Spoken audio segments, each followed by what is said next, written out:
So now you've got these two completely different stories just sitting there. The appellate court has to figure this out, so they start digging for evidence that could back up either one.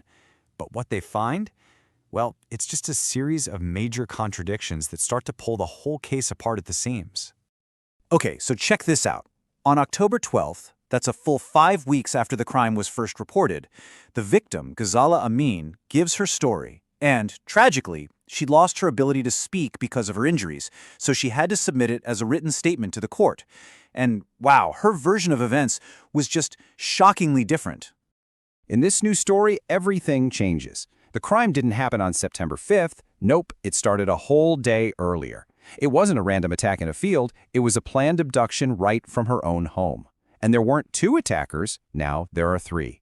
A guy named Muhammad Aslam is suddenly part of the story for the very first time.